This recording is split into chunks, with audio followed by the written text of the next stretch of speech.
Morning students. तो आज हम कक्षा 10वीं विषय भूगोल अध्याय 4 खनिज संसाधन और औद्योगिकरण पढ़ेंगे, है ना। तो आज हम देखेंगे उद्योगों की स्थापना को प्रभावित करने वाले कारकों के बारे में हम पढ़ेंगे, है ना। उद्योगों की स्थापना को कौन कौन से कारक या तत्व जो है वो प्रभावित करते हैं, इसके संबंध में आज हम पढ़ेंगे। तो आधुनिक उद्योग की ये विशेषता है कि ये अत्यंत अस्थिर है ना, अस्थिर है और हमेशा ये अपनी जगह जो है वो है ना ये बदलते रहता है।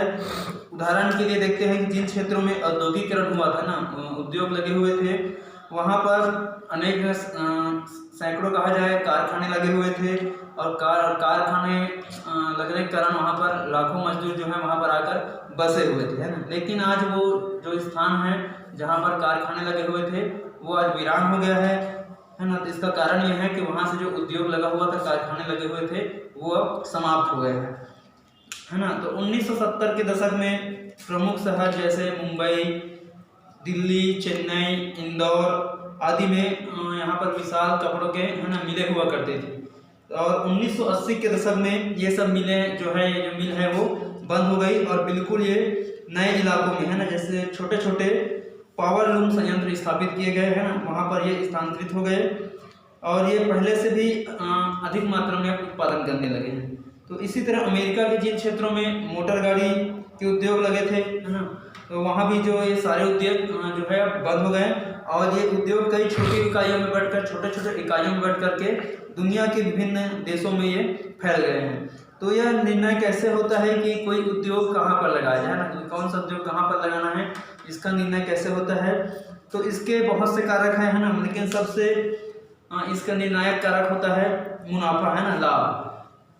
तो जो पूंजीपति होता है ना, वो किस समय पर कहाँ पर कारखाना लगाना है ना, और उससे कितना लाभ होगा, है ना, ये देख करके क्या है कारखानों का ये स्थापना करता है ना, और कितने समय तक यहाँ पर वो लाभ कमाएगा इसको भी वो देख करके उसकी स्थापना करता है ना। तो यहाँ पर बहुत से कारक हैं जो उत्पादन के, है ना, सॉरी, जो उद्योग के स्थापना को प्रभावित करते हैं। ठीक है, इसमें जैसे कच्चा माल का स्रोत, बाजार है, यातायात के साधन हैं, राज्य की जो औद्योगिक नीति है और कर नीति है ना, ये सब जो है उद्योगों की स्थापना को प्रभावित करते हैं। इसके अतिरिक्त अच्छा मजदूर कम कीमत पर है ना उनको तो मिल जाता है, तो वो उद्योगों के लिए और बहुत ही बढ़िया होता है। ठीक है, तो ये सब जो कारक है वो उद्योगों को प्रभावित करते हैं। तो इसमें हम देखेंगे सबसे पहला है उद्योगों की स्थापना करने वाले कारकों में कच्चा माल। ठीक है, कच्चा माल जो है ना उद्योगों की स्थापना के लिए ये बहुत ही लाभप्रद है। इसी के अनुसार है ना, उपलब्धता के अनुसार उद्योग स्थापित होते हैं।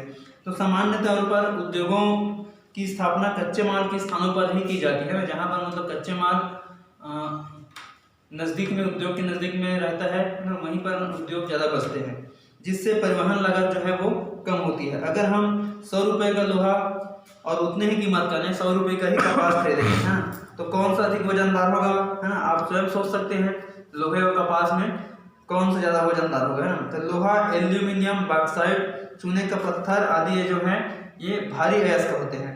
इससे इन उत्पादन क्षेत्रों से दूर औद्योगिक इकाई स्थापित करने पर यातायात का खर्च जो है उत्पादन, है ना, उत्पादन मूल्य को और अधिक ये बढ़ा देगा। तो इसलिए इस तरह के उद्योगों की स्थापना इनके समीप ही की जाती है। कोरबा में एल्यूमिनियम का कारखाना, भिलाई में लोहा इस्पात कारखाना और दुर्ग में जामुल का, है ना, जामुल सीमेंट उद्योग का जो है तो खदानों के पास ही इसको लगाया गया है। इसके विपरीत कपास का भार बहुत कम होने के कारण कपास के परिवहन या उससे बने धागे के परिवहन में होने वाला खर्च जो है वो अपेक्षाकृत, है ना, कम आता है। इसलिए सूती वस्त्र उद्योग बाजार के समीप लगाया जा सकता है। दूसरा कारक है परिवहन। अब उत्पादन कई टुकड़ों में हो रहा है। उत्पाद के कई हिस्से या कलपुर्जे जो है आसपास के कारखानों या विभिन्न देशों के छोटे कारखानों में तैयार होकर आते हैं और किसी एक देश में इन्हें जोड़ करके पूरा किया जाता है और कंपनी द्वारा बाजार में बेच दिया जाता है। तो इसके लिए परिवहन की जरूरत पड़ती है। कच्चे माल या इनपुट को उद्योग तक लाने एवं जो माल तैयार होता है उसको पहुंचाने का कार्य परिवहन के द्वारा ही ये जो है संभव हो सकता है। तो इस कारण उद्योगों के स्थान के निर्धारण में परिवहन की महत्वपूर्ण भूमिका होती है।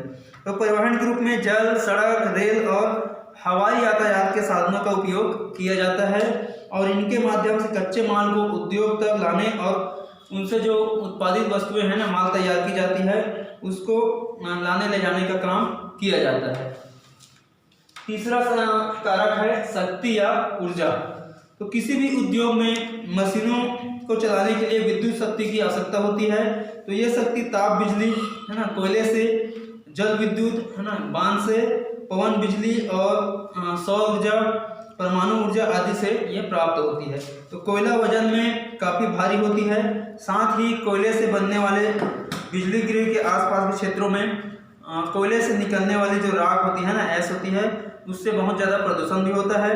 तो कोयले का विकल्प डीजल है ना, कोयले का विकल्प है डीजल, लेकिन ये दोनों पर्यावरण की दृष्टि से प्रदूषणकारी है और जैसा कि आप जानते हैं कि यह प्रकृति में सीमित मात्रा में ही उपलब्ध है और समय के साथ इनके खत्म हो जाने का भी डर है। इसलिए आजकल पर्यावरणीय दृष्टिकोण से ऊर्जा के वैकल्पिक स्रोत भी अब तलाश किए जाने लगे हैं, जैसे सौर ऊर्जा, पन बिजली, वायु ऊर्जा, कचरे से बिजली बनाना आदि है ना, ये भी स्रोत अब अपनाए जाने लगे हैं। ठीक है, अगला है बाजार। तो किसी भी वस्तु के उत्पादन है ना, कोई वस्तु का उत्पादन होता है तो उसकी खपत बाजार में होती है ना, बाजार के माध्यम से उसको बेचा जाता है। तो सभी उत्पादों को बाजार तक ले जाना होता है उसको बेचने के लिए। तो साथ ही लगातार बदलते हुए बाजार के स्वरूप भी उद्योग की स्थापना को प्रभावित करते हैं, महत्वपूर्ण भूमिका यह निभाते हैं। बाजार से तात्पर्य केवल परिवहन खर्च कम करने से ही नहीं है, बल्कि बाजार में नए नए उत्पादों की खपत के साथ साथ लोगों का उत्पादों के प्रति रुझान बनाए रखना के लिए वस्तुओं का आकर्षक होना और गुणवत्तापूर्वक होना है ना, ये महत्वपूर्ण है।